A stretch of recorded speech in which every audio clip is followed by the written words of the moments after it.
এখানে সম্ভাবনা না থাকলে বিশ্ব ব্যাংক $680 মিলিয়ন দিচ্ছে শুধু চ্যানেল ড্রেজিং এবং ব্রেকওয়াটার। অতীতে দেখেছি ওখানকার লিডার যারা তারাই এই বন্দর নিয়ন্ত্রণ করেছে, সবগুলোকে বের করে দিয়েছে।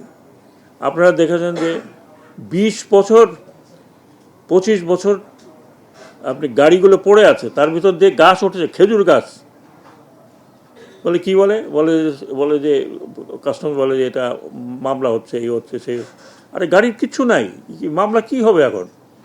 এইগুলোকে উঠে আমি নিজে দাঁড়ায় ক্রেন দিয়ে উঠে ফেলেছি। সেখানে এখন বন্দরের ওখানে দুটো শেড হয়েছে সেখানে। আপনি জানেন কাস্টমার সাথে আমি কত হইচই করেছে, এই আব্দুর রহমান সাহেব আসাতে অনেকটা রিলিভ হয়েছে। কাস্টমসের একটা ইয়ার্ড আছে, আপনারা কোনোদিন যান নাই ভাই, আপনারা বেড়াতে যান। 20 বছর আগে ডিডিটি আনছে, ডিডিটি পাউডার, একটু শক্ত হয়ে পাথর হয়ে ওখানে পড়ে আছে। জিজ্ঞেস করলে বলে কিছু মামলা আছে, 20 ইয়ার্স পাস্ট, এখন এটা ক্লিন হয়েছে। তো পোর্টটাকে তো আপনাকে এফিসিয়েন্ট করতে হবে। আমাদের তো বিশাল, মানে এই পোর্টটাই তো মেইন পোর্ট। মাতারবাড়ি পোর্ট হবে সেই 2030 সালে অপারেশন শুরু করবে। বে টার্মিনাল হতে লাগবে আরও 3-4-5 বছর।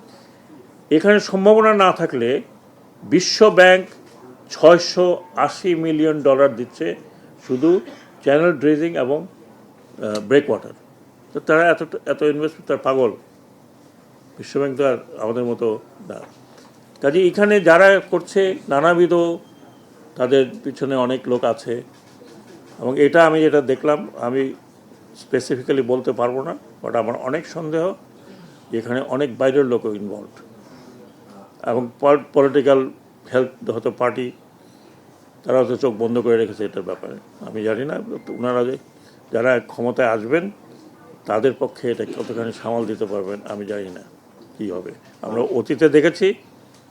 অতীতে দেখেছি ওখানকার লিডার যারা তারাই এই বন্দর নিয়ন্ত্রণ করেছে, এবং সেই নিয়ন্ত্রণের ফলাফল আপনারা সবাই ভালো করে জানেন।